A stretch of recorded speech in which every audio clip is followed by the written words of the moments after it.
I hope ilan po sa inyo ay nakadalo at nakasali po doon sa ginawa po nating online devotional. Pwede pong pakitaas sa kamay kung sino pong nakakita sa Facebook doon sa ating pong Welcome to the King.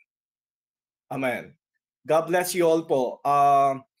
Ang aking pong ministry dito sa Canada ay inumpisan ko pong mag-focus into health in providing resources to anyone else, especially sa mga nais ma-encourage, ma-motivate. Kung gusto niyo pong basahin ang aking pong post kanina when it talks about tiredness, yung pagod na yung isip ko, pagod na yung utak ko. Alam niyo po yung paghahanda nitong 40 days na ito, hindi lamang po isang upuan. Sa ilang buwan pong nakaraan at hindi po ako nagpe-preach dyan ay nakaupo, nag-iisip, nananalangin. So, Tagalog at English po yung material natin. Sino pong may hawak ng kanilang material? Wala pa? Praise the Lord. Things are going well. Alam niyo po, yung totoo yung sinabi ni Sister Luz, I'm so very excited. Sabi ko nga, walang susuko. Magiging matapang, magiging matatag sa last meeting namin. But today is a very challenging day. The expectation ko for our kick-off event will be not really extravagant, but I'm expecting really worth enough for our preparation. No? Yung worth enough na talagang lahat ng bawat isa, from music ministry, from the leaders, from the banners and things na dapat nating gawin, materials natin ay ay naka-prepared lahat. Kasi hindi lamang po isang araw, isang linggong pinag-usapan ito, yung preparation, nagbigay sa music ministry. But yung mga expectation na yun, sabi nga, totoo itong message na to kasama sa mensahe. When you expect to a person, when you expect to somebody else, when you expect to people around you, you expect na masasaktan ka. But this real message is we need to expect more from God. Amen?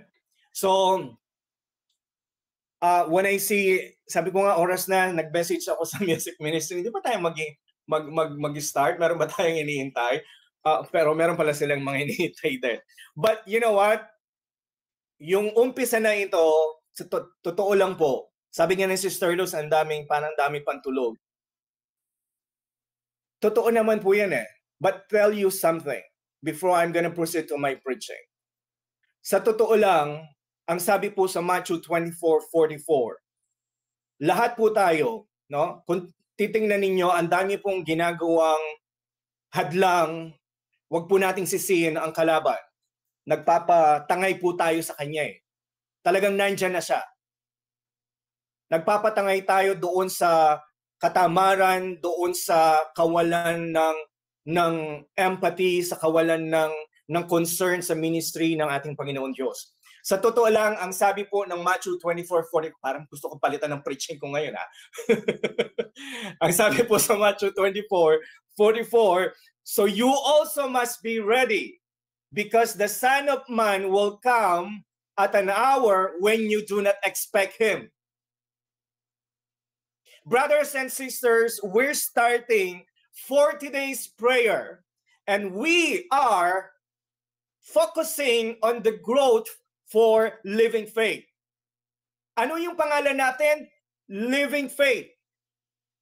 Kung nandyan lang ako, siguro lumalapit na ako dyan sa inyo. Sabi ko nga sa mga leaders, you need to learn speak boldly. At naranasan na ni Brother Lito. I'm thankful na nakikita ko sa mga leaders sa church. Ang sinabi ko sa kanila, isa man ang mag-commit sa inyong mga miyembro, sa inyong mga grupo, praise the Lord. Focus on that one soul. Ang sabi sa Biblia, focus ka doon sa mga tapat. Hindi ko sinasabing hindi ka tapat, pero kung nasaktan ka ngayon, praise the Lord. Ang sabi sa Biblia, mag-focus ka sa mga tapat at pagbigyan mo sila ng mga panahon at turuan sila. Yun po ang ating focus ngayon dahil kung although hindi na po nalagay po dyan, nandun sa pintuan yung ating pong discipleship pathway. Yung pong discipleship pathway natin yan, kung ayaw nyo po sa simbahan ng meron pong discipleship, kapatid, bukas po ang pintuan at makahanap po kayo ng ibang mapupuntahan na simbahan na hindi po sila magdi-disciple. Dahil sabihin ko po sa inyo, ang simbahan na walang discipleship, ang simbahan na hindi sumusunod sa Matthew 28 at namamalakayan ng kaluluwa o nagpipreach ng salita ng ating Panginoon, we're not a church. At kung tatanungin ko po kayo, at tatanungin nyo ako, Pastor, ano po ba ang pwede nyong gawin sa akin kung ako po'y nasa simbahan ng Living Faith?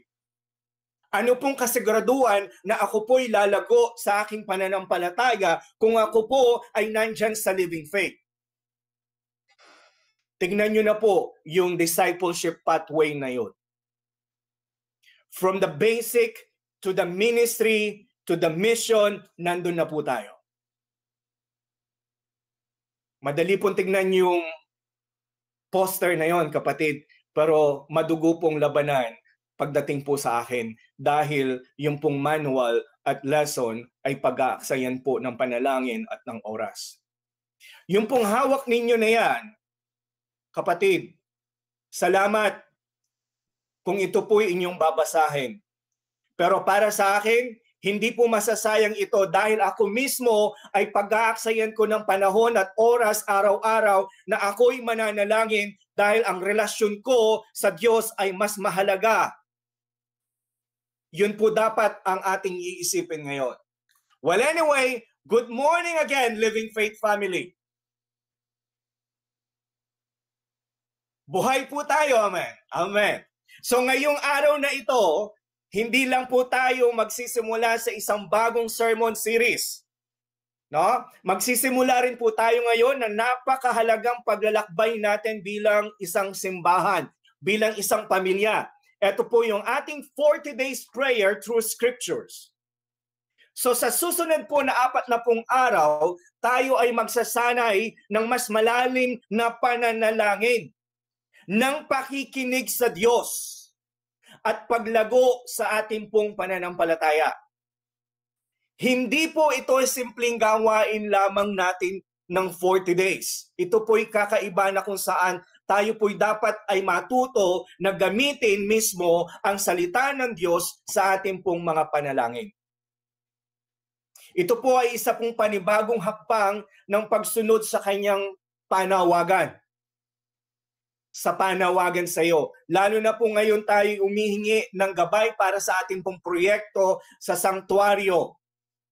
So sa ating pong pang-araw-araw na buhay at sa expectation po natin, no, na si Kristo po ay babalik.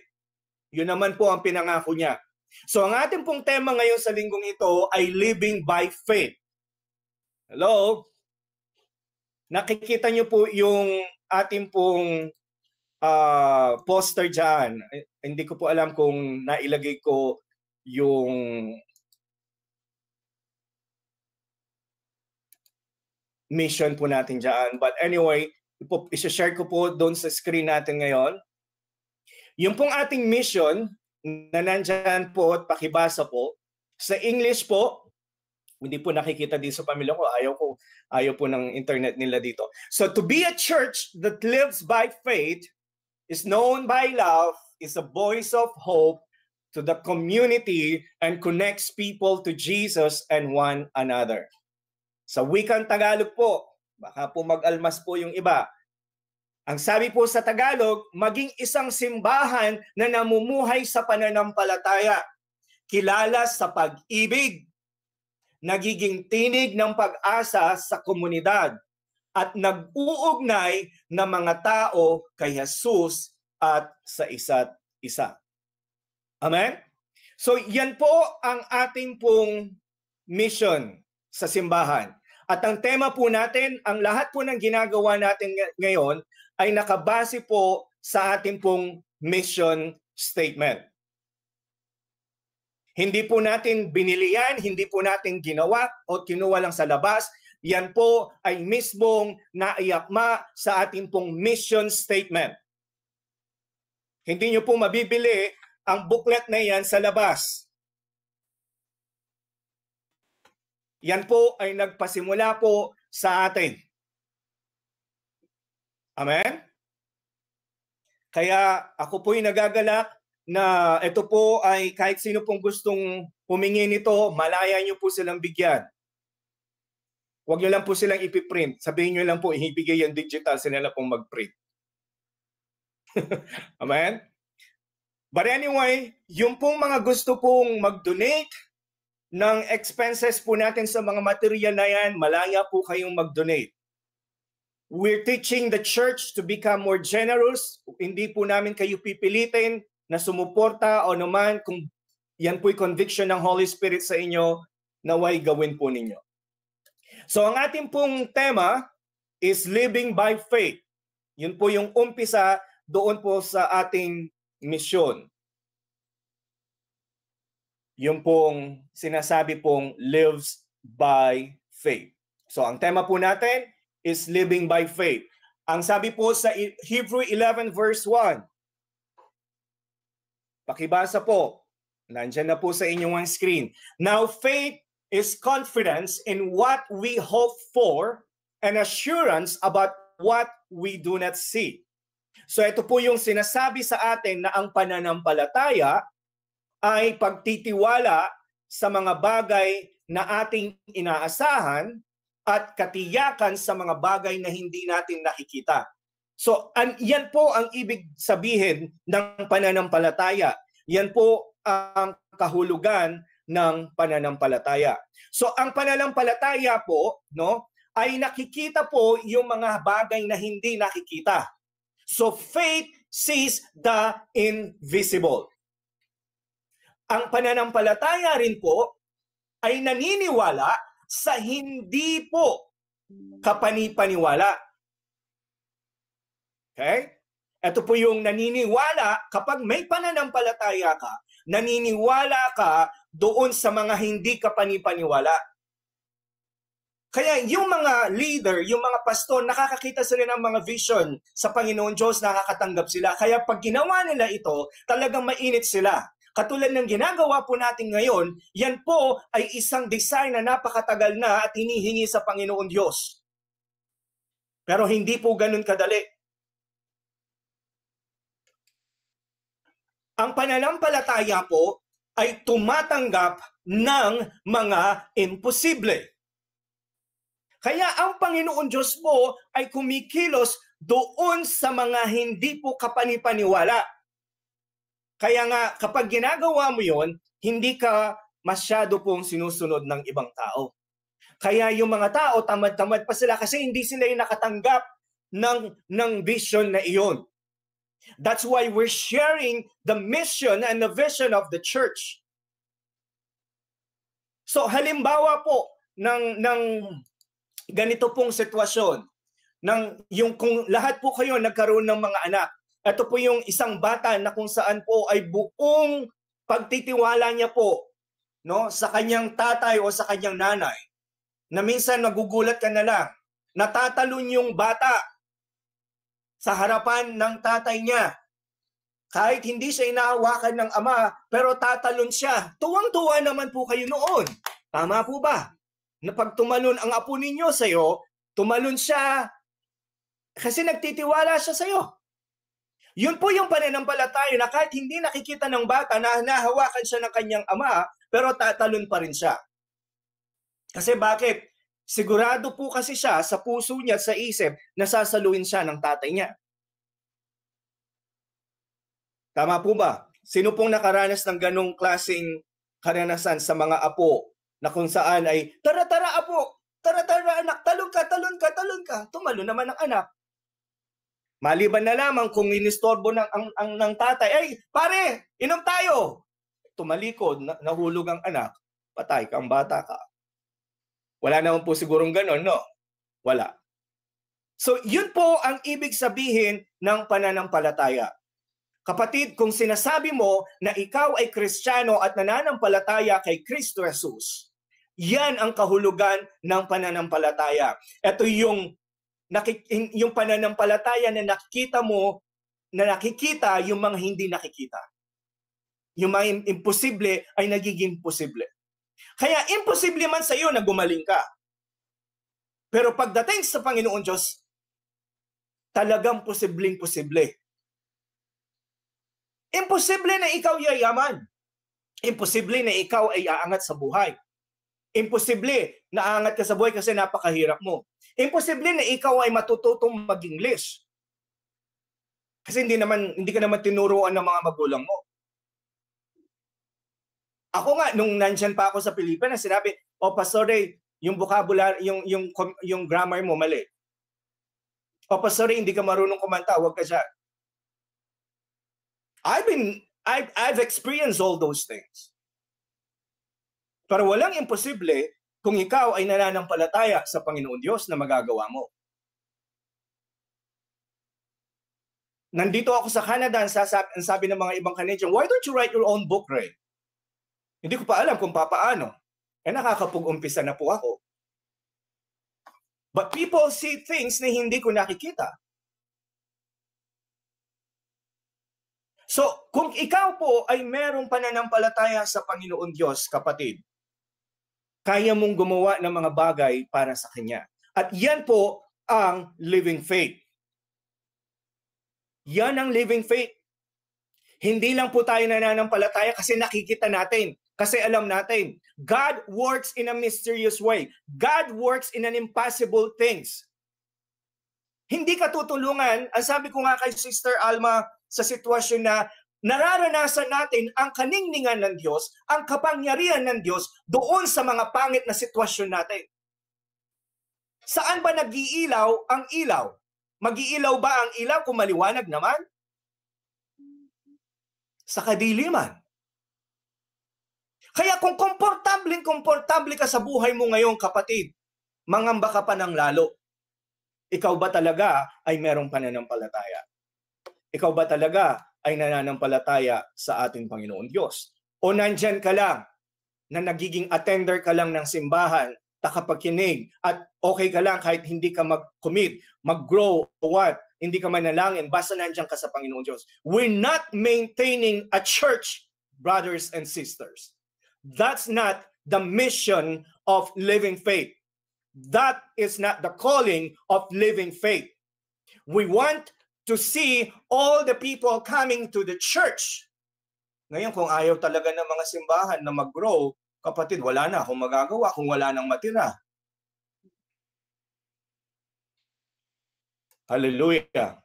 Tama? Ayaw ko na sa living faith kasi madami silang ginagawa. Ayaw ko na sa living faith kasi puro pinag-uusapan growth, spiritual growth, prayer, love, giving, connecting. Ayaw ko na sa living faith. You know what? Hindi naman ang living faith ang tinatanggihan mo. Yung oportunidad na ikaw ay lumago sa iyong pananampalataya.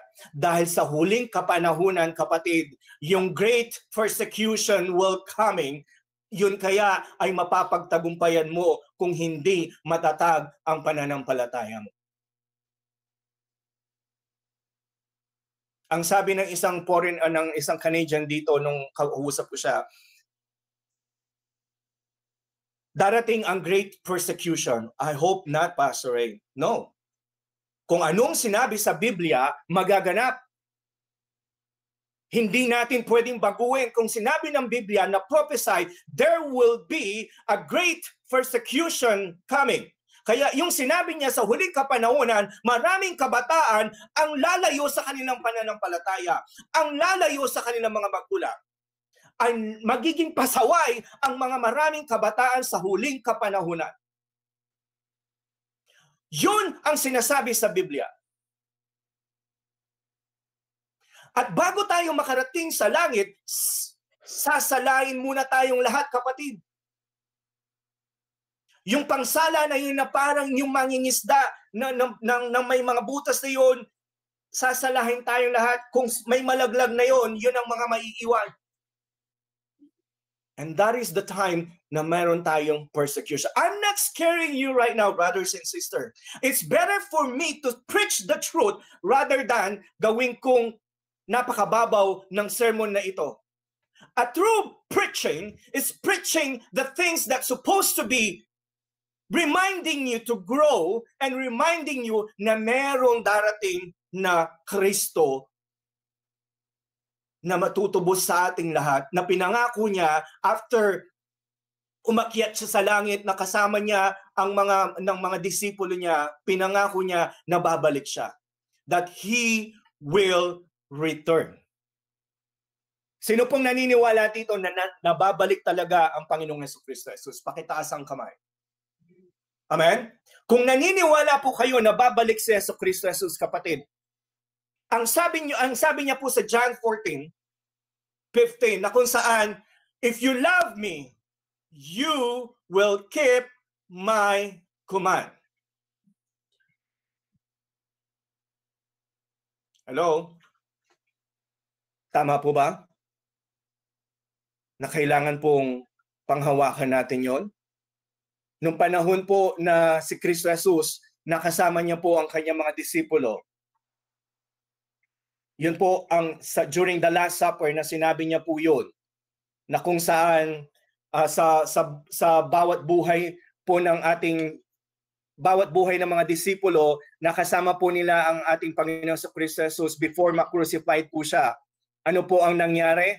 Sinabi niya po, in-encourage niya po ang mga disipulo niya na kung saan ay sinabi niya, kung mahal ninyo ako, kailangan niyong i-keep ang aking commands.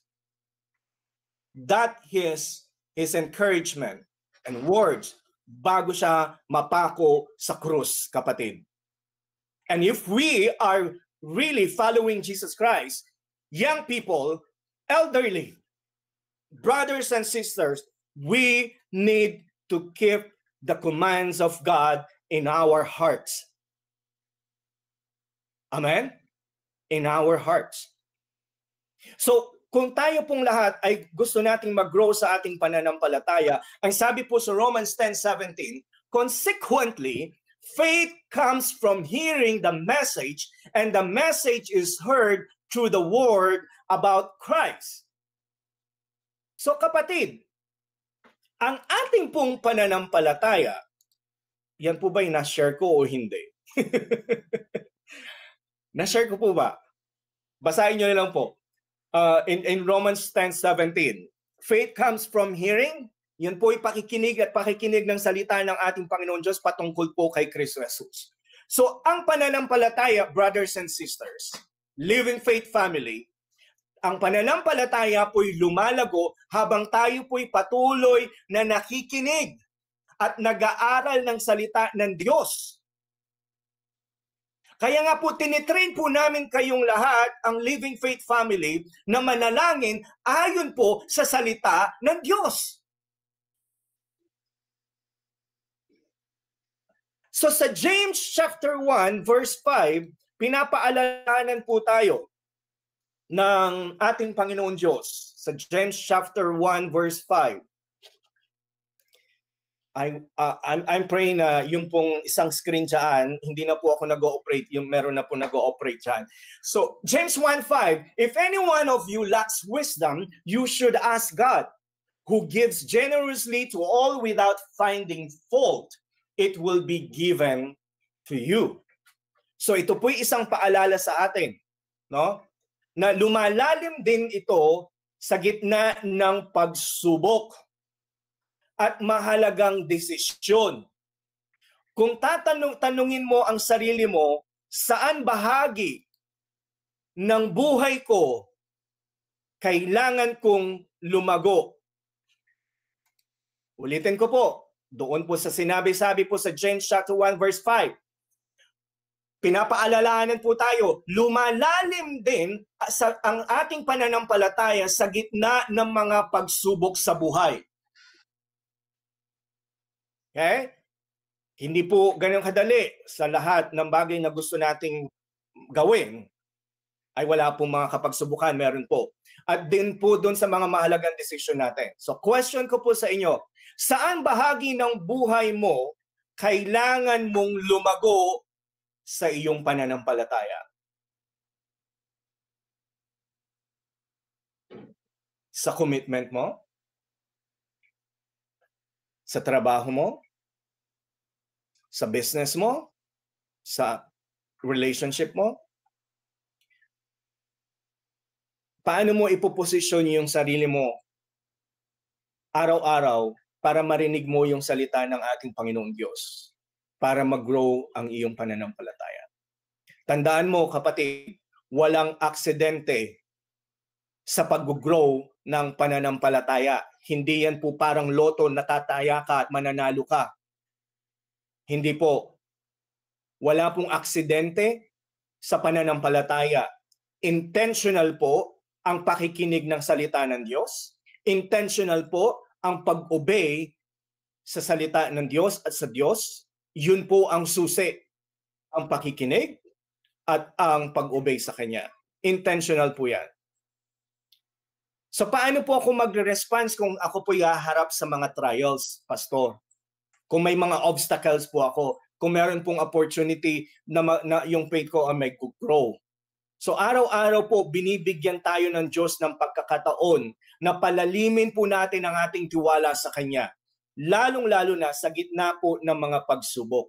That is one way na pagtiwalaan po natin ang ating Panginoon Diyos. So, kung titingnan po natin, paano ako mag-grow sa aking pananampalataya? Yan po yung pakikinig ng salita ng ating Panginoon Diyos at doon sa kapagsubukan, tayo po yung magtitiwala sa Kanya.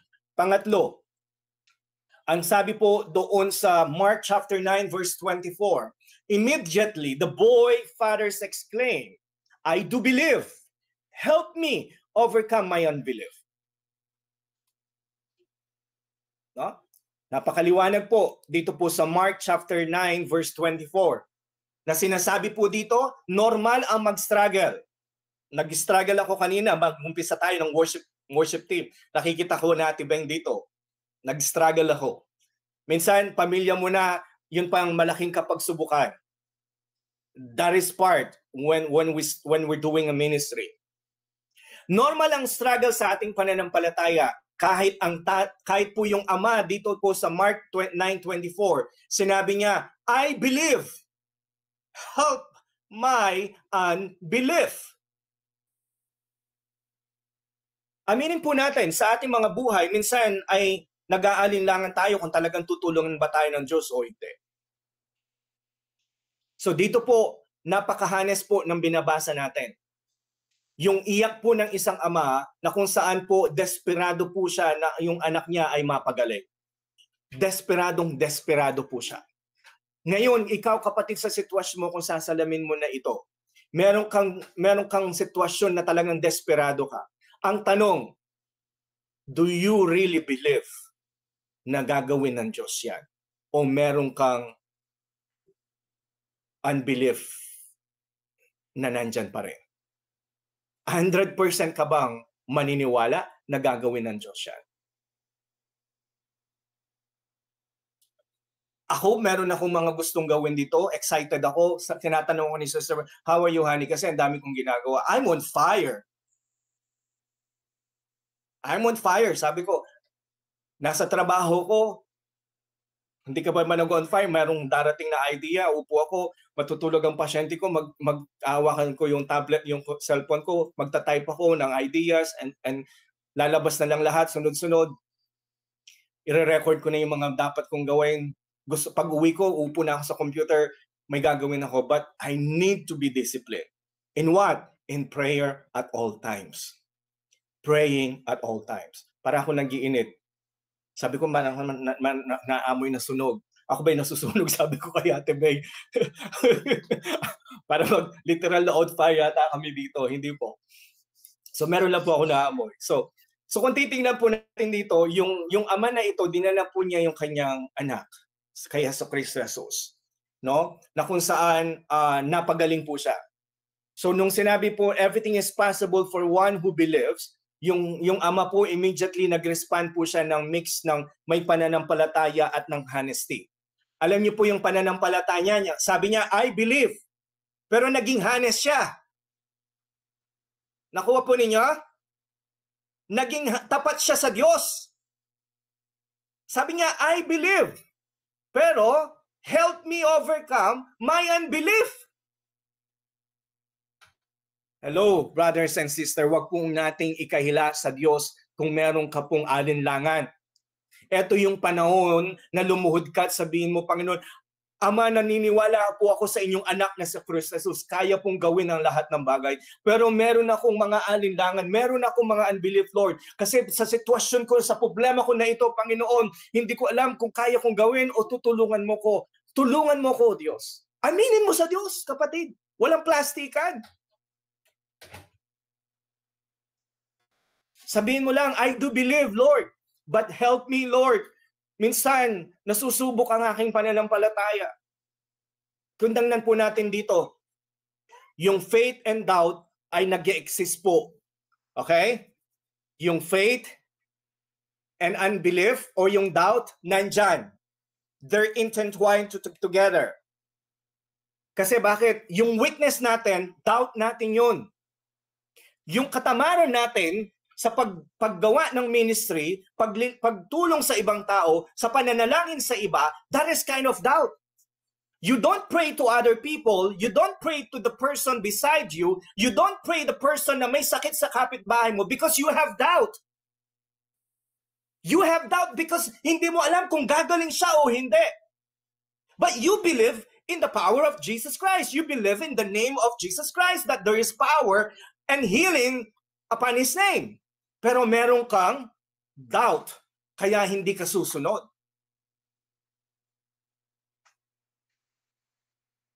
So, yung strength po ng pananampalataya mo, kapatid, nakabase po yan. No? Yung pong faith can move mountains, hindi po ito yung power of the one. We put yung sarili mo na naniniwala ka.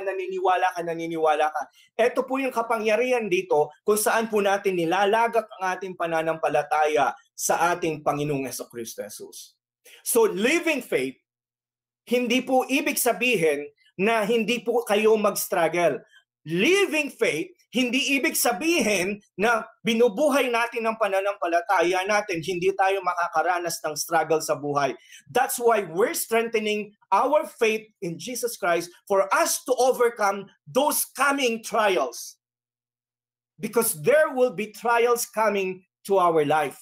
It's not always a smooth sailing. It's not always a perfect picture, kapatid. Nakikita mo lahat sa Facebook, it's not always a perfect pictures na kung saan napakaganda ng ginagawa ng bawat pamilya. It's not, brothers and sisters. There's always a struggles.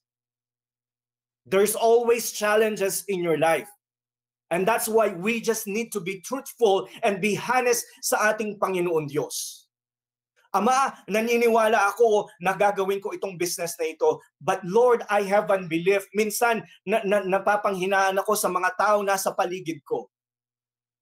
Kapag sinare ko yung excitement ko, kaya ang sabi po ng isang pinakikinggang kong preaching, when you receive something from God, don't share that right away to a lot of people. Don't share right away to every people around you. Bakit? Dahil sila mismo ang magiging hadlang doon sa gustong ipagawa sa iyo ng Diyos. Just do it silently, talk to God, plan the things that you want to do, and do it with God na kasama mo. At ipapakita mo ng Panginoon Diyos kung paano niya ginagawa yung mga bagay na yan. So sa Mark 9:24, ang tanong, kapatid, saan sa buhay ko ngayon, no? Na kung saan na sinasabi mo, Lord, I believe, help my unbelief. Saan parte ng buhay mo ngayon sa sitwasyon mo? Sa business mo, sa trabaho mo, sa pamilya mo, sa anak mo, sa kalakasan mo? Saan ka mahina? Sa tingin mo, hindi ka kayang pagalingin ng Panginoon Diyos. Kaya kang pagalingin ng Panginoon Diyos, but because of your doubt, because you don't exercise your faith. Saan ba parte ng pamilya mo, ikaw ay nagdududa, nakikilos ang Panginoon? Sa pamilya mo, sa finances mo, sa health mo, o sa ministry mismo na pangarap mo ngayon? Ako ba ay magiging willing na magiging honest sa Panginoon Diyos about my struggles? No? Magiging willing ka kaya? I've learned yung excitement ko na minsan gusto ko nang i-share. Pero ang sabi ng Holy Spirit, no, don't share it. Tayong dalawa ang kikilos, ang gagawa, ang magpaplano.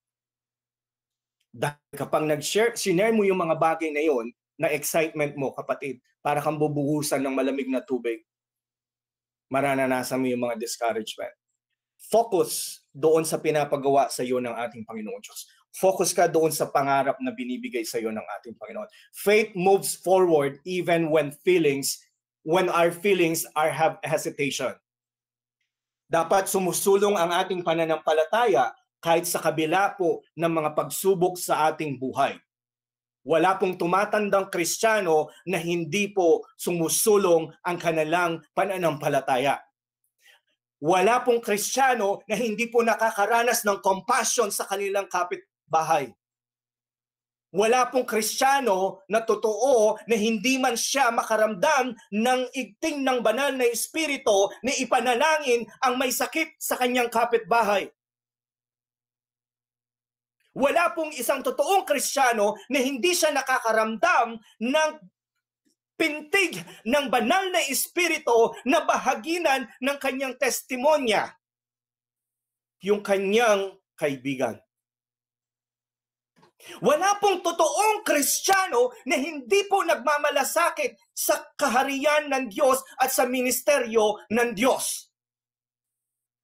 Wala pong totoong Kristiyano ang nakaupo lamang palagi sa simbahan at wala pong ginagawa after na lumabas sa simbahan para mag-grow ang kanyang pananampalataya. Masakit man pakinggan, kapatid, I rather speak this truth rather than to babysit yung mga nasa simbahan. I love you so much, but I need to speak the truth. Paano po tayo lalakad sa ating pananampalataya? Ang sabi po sa 2 Corinthians 5:7, Lord, kung nang bahala, baka sa susunod na linggo, dalawa na lang po ang aming mga nasa simbahan. Hindi naman siguro, Lord. Hallelujah. Susunod lang po. Kahit si Brother Albert, susunod din yan. Baka mas mainit pa sa akin si Brother Albert next week. Hallelujah. Sa 2 Corinthians 5:7, ang sabi po, basahin po natin ng malakas. For we live by faith and not by sight. Hallelujah. Amen? We live by faith and not by sight. Hindi po sa mga nakikita nating mga kapatid. Ang paglalakad po ay nangangahulugan po ng patuloy na paggalaw. Yung buhay na pananampalataya, hindi po tayo stagnant. Kaya nga sabi ko po kanina, wala lang pong nakaupo tuwing linggo. Tapos tatayo, uuwi ka sa bahay, uupo ka na naman sa sopa, hawakan mo na naman ng remote, manunood ka na naman ng TV, ihiga ka na naman, kukuha ng pagkain, ng chichirya, higa ka na naman, lalabas ka, pupunta ka sa kaibigan mo, uwi ka na naman ng bahay, maliligo ka, upo ka na naman, matutulog ka na, pagising mo, hindi mo man hawak ang Biblia, hindi mo man makausap ang Diyos.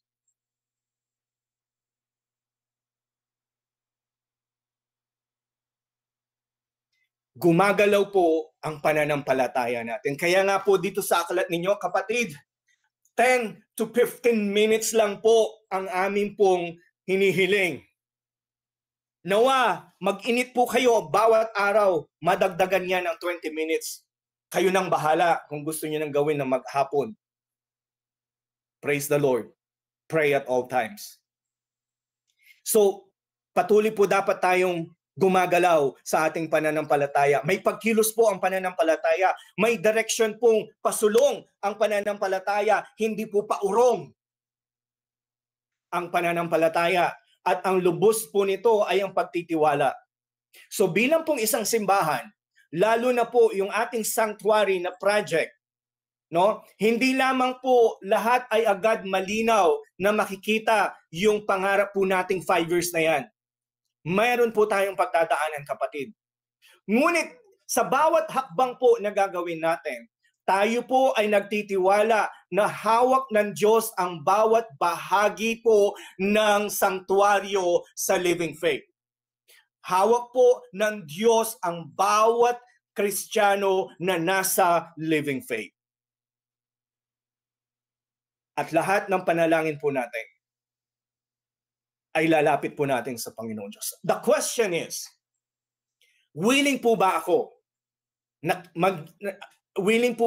na mag-keep forward na kahit hindi ko nakikita yung magandang picture na nakikita ni Pastor Ray? That's why I'm trying to share the vision. Or willing ba akong maging pagpatuloy na Kristiyano at manampalataya kay Kristo Jesus kahit na hindi kaliwanag ng pinatutunguhan ko sa buhay? If you wanna know about Pastor Ray experience dito sa Canada, puntahan niyo po ang aking pong website, yung faithandcarelife.com. Makikita po ninyo at mababasa po ninyo paano po na-magnify ang Diyos sa aking buhay doon po sa pagiging pastor sa Pilipinas, patungo po dito sa Canada na naging factory worker, naging customer service, naging caregiver, naging palliative care, at ngayon po ay naging papatuloy na maging pastor. Ang laki pong kapagsubukan at ang laki po ng bagay na ginawa ng Diyos, na pagmomold ng Diyos sa akin sa ilang taon o isang dekada na pagmomold po ng Panginoon Diyos sa akin dito po sa Canada. And I see what God intends to do in my life after ko pong makita yung gustong pagawa ng Diyos sa akin. You wanna know Pastor Ray experience here po in Canada? Basahin niyo po yung mga vlog ko po doon sa faithandcarelife.com. Kanina nakasulat po ako ng isang vlog patungkol po doon sa kapaguran. Paano ba ako makakatanggap ng grace ng Panginoon Diyos? Makikita niyo po yung encouragement, yung totoong nangyayari sa aking buhay. Because I want to magnify God and I want to encourage other people. So, question ko po, bago ko po sabihin yung panghuling punto ko, in what area, sa anumang pong bahagi ng iyong buhay o ministry, ay tinatanong ka ng Diyos na mag-take step of faith ka ngayon? Saan bahagi ng buhay mo o sa ministry mo na tinatanong ka ng Diyos na mag-take step forward ka? Anong mas mahalaga sa'yo? Ang TV? Ang barkada mo na hindi mo kaparehong kapananampalataya? Na hindi mo sila naiimpluwensyahan at ikaw ang naiimpluwensyahan? Ang mga kaklase mo na pinapahalagan mo na hindi mo man maimpluwensyahan at ikaw ang naiimpluwensya? Ano ang kaya mong ipagkaloob sa Panginoon Diyos? So, yun po yung bagay na kung saan ang pananampalataya po dapat natin ay ginagawa po natin, sumusulong po tayo. So, yung pong pananampalataya natin, pasulong, hindi po paatras. So, panghuli po na verse po na si-share ko sa inyo sa Galatians chapter 2, verse 20.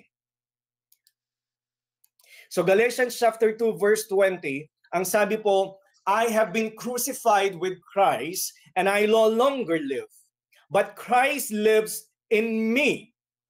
The life I now live in the body, I live by faith in the Son of God. And that's Jesus Christ, who loved me and gave Himself for me. Napakasarap pong basahin ito, kapatid. Napakasarap basahin. So, I have been crucified with Christ, And I no longer live, but Christ lives in me. If truly Christ lives in you, mayroon po bang maririnig na magmumura ka? Meron po bang makikitang katamaran sa'yo? Magsisinungaling ka pa ba? Magdadamot ka ba? Hindi na tayo nabubuhay sa sarili nating lakas, kapatid, kundi ang kapangyarihan ni Kristo na nasa loob natin. Amen? Basahin niyo po yung Ephesians chapter 3 verse 16 to 17. Pinalalakas tayo ng pananampalataya kay Kristo Jesus. Nakakaramdam ka ng kapaguran? Nakakaramdam ka ng kabiguan sa buhay mo? Ng depression? Ng stress? Ng anxiety? Kapatid, nawalan ka man ng pamilya, kapatid, we all gonna be experience those things in life. We're all going through those kind of circumstances in life. But the only thing that we need to learn right now is where we can find our strength. Saan ba yung lakas natin? Saan ba manggagaling yung lakas natin? Yun po ay sa ating pananampalataya kay Kristo Jesus. So sa ano pong bahagi ng buhay mo na inihikayat ka ng Diyos na magpatuloy ka?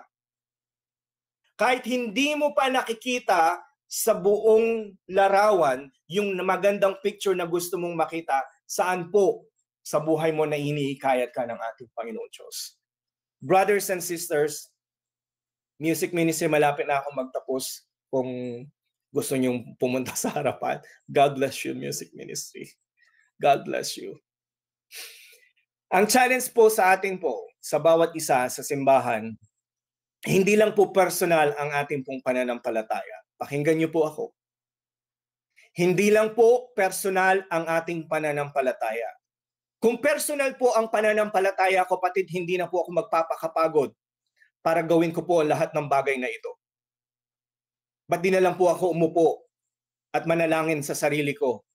Bakit ako magsasaya ng panahon at magsusulat ng mga discipleship material na ito, ng mga devotional book na ito? Bakit ko mag-aaksaya ng panahon kung ang pananampalataya ay pang-personal lang? No. Tinawag ka ng Diyos na manampalataya kay Kristo Jesus to serve other people. Whatever is your gift, whatever is your skills, music, skills, leadership, administration, whatever, painting, artist, videographer, TikToker, ano man mga TikToker na yan, you want to do that? Use that for the glory of God. I need someone to know how to TikTok for the blog, for the church Living Faith. I need someone who knows how to post Facebook messengers, use the Instagram for the church. I need those people. But use those skills, kapatid, for the glory of God. We don't live in this world for our own self. We live for other people as well. We live for the church. We live for each other. Tingnan mo yung kapatid mo ngayon. Bawat side to side. From left to the right. From front to the back. Nakikita mo yan? You live for them. Hindi ka nabubuhay sa sarili mo, kapatid. Hindi ka mag-grow sa iyong pananampalataya para lamang sa sarili mo. Mag-grow ka sa iyong pananampalataya para sa katabi mo, sa harap mo, sa likod mo, sa kapitbahay mo, at sa buong pamilya mo. Yun ang mission mo. Huwag lang tayong mangarap ng malaki. Mangarap tayo ng baguhin ko po. Huwag po tayo mangarap ng isang malaking pangarap, pero magtiwala po tayo ng malaki sa Diyos. Yun po yung gusto kong sabihin sa Tagalog. Amen? So ngayong linggo, kayo po ay haawakan ninyo ang pong mga booklet or journal, ini-encourage ko po kayo, buksan po ninyo ang inyong Biblia, although meron po mga verses po dyan na nakasulat. I'm encouraging you to open your Bible, mark that, read the exhortation, pray to the heart, gawin nyo pong panalangin personal, yung mga guide po ng panalangin na yon. Ganun po ang klase ng panalangin na kung saan po gagamitin ang verses. You need to answer those questions truthfully and be honest to God. Narinig niyo po ang kanina, we believe, but there are always doubt at times in our life. Let's be honest to God. Kapatid, makita man yan ng leader mo, nabasa man yan ng leader mo, huwag kang mahiya. That's between you and him and God. I train the leadership, ano man ang mabasa nila, makita nila, ano man ang makita nila sa booklet ninyo, they're not the one who going to share, they're not going to share anything kung ano man ang nalaman nila, because we believe on the privacy unless you testify on your own. Amen? And we protect you, brothers and sisters.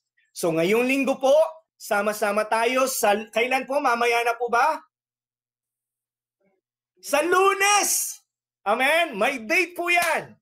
Kapatid, sinabi ko nga, ako magpapakababad ako sa presensya ng Panginoon. Natapos ko na ito, wala na akong problema. Kahit hindi ako makapag-post sa Facebook, wala na akong pakialam. Magbababad ako sa presensya ng Diyos. And I pray, si Brother Albert, sino man ang mag-preach, mas mainit pa sila sa akin kapag sila'y nag-preach because of the power of God and the Holy Spirit. Tayo po, sa ating lahat bilang isang simbahan, huwag lang po tayo mangarap ng malaki, magtiwala tayo ng napakalaki sa isang makapangyarihang Diyos na pinapantalantayanan po natin. Amen? So, sama-sama po tayong humingi ng gabay mula sa Diyos para sa ating pong sanktuaryo, sa ating pong fundraising. Humingi po tayo ng wisdom, ng direction sa ating Panginoon Diyos. Amen? Manalangin tayo para sa ating mga personal at sama-samang paglalim ng ating pananampalataya. I've been praying for the leaders. The leaders will pray for their members. Okay? All the members, sino pong pagpipray ninyo? You pray for your family and your relatives and your neighbors and your friends. Kung sino po yung gusto nyo makaabot na binibigay sa inyo ng conviction ng Panginoon Diyos na ipanalangin ninyo. I've been focusing, hindi ko po naman ibig sabihin na hindi ko kayo pinapanalangin. I've been praying for you in general, pero po meron po akong mga prayer specific po para po sa mga leader. At yung mga leader ay meron po silang mga specific na prayer group sa small group po nila by name that we are praying for them. We will be powerful because of the prayer. We will expand because of the prayer. Amen? So, memorize nyo po ang bawat verses na nandyan po sa booklet natin. Isang verses lang po yan, kapatid. Memorize them. By heart. Hindi po sa pilitan. Hindi po sa pilitan yan. It's on your own conviction. It's for your own conviction. So, tandaan po natin, ang pananampalataya ay hindi lang basta pag-asa, kundi buhay na pagtitiwala sa Diyos. Na hindi kailanman bibigo ang Diyos sa atin.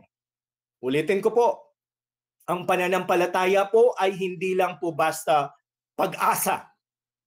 Kung hindi po buhay na pagtitiwala sa Diyos na hindi man kailan bibigo po sa ating lahat. Amen? So tayo pong lahat ay tumayo at samahan niyo po ako sa isang maikli pong deklarasyon ng panalangin sa oras na ito. Hallelujah, Jesus. Hallelujah. Amang naming nasa langit, ngayon, buong puso naming idinideklara na kami ay mamumuhay sa pananampalataya at hindi sa nakikita lamang. Pipiliin naming maniwala kahit hindi pa namin nakikita. Pipiliin naming magtiwala kahit hindi pa namin lubos na nanuunawaan. Pipiliin naming magpatuloy kahit hindi klaro ang daan sa harap namin. Idinideklara namin na ang aming kumpiyansa ay hindi sa sarili naming kakayaan, kundi kung sino kayo sa aming mga buhay, O Diyos. Ikaw ang Diyos na tapat, ikaw ang Diyos na makapangyarihan, ikaw ang Diyos na papangyari ng mga imposible. Panginoon, isinusuko namin sa inyo ngayon ang lahat ng takot, pagdududa, pangamba, karamdaman, sakit man. Tinatanggap namin ang buhay ng pananampalataya na ipinatawag ninyo sa amin.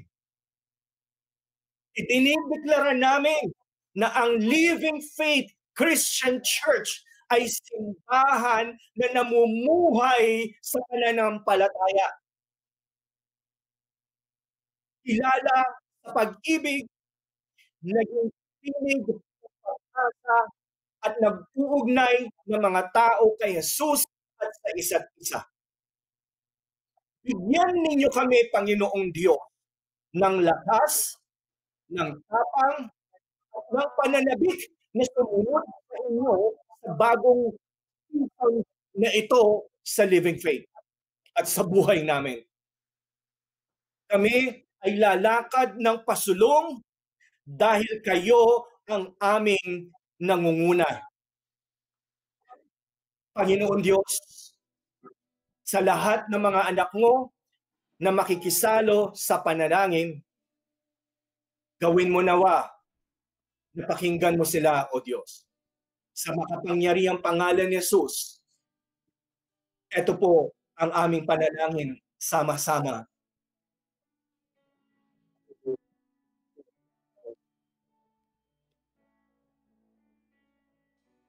Let's worship our God. So, awitin muna po natin ang ating Panginoon bago po tayo mananalangin. Let's feel the presence of God at hingin po natin yung Santong Espiritu na nagbumula sa ating Panginoon. Yes, so,